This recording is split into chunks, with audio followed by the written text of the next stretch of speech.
இதுமாரி பப்ளிக் கூட நீங்கள் வந்து நீங்கள் வந்து இங்கே திண்டிவனம் பக்கம் விழுப்புரத்துக்கிட்ட ஒரு பேருந்தில் படியில் தொங்குறாங்க.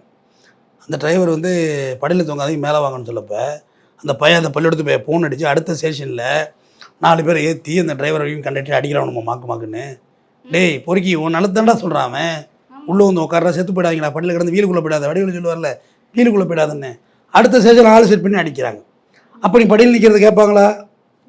இப்போ இங்கே யாரும் குற்றம் சொல்கிறதுனே தெரியல. இவங்களும் தப்பு பண்ணுறாங்க, இவங்களும் அதுதான் சொன்னேன். இங்கே காலம் இல்லை. அதை தான் நான் 2 பக்கம் சொன்னேன். டிரைவர் நீ ஒரு பேசஞ்சர் அடித்தது மாபெரும் அட்டூழியம்.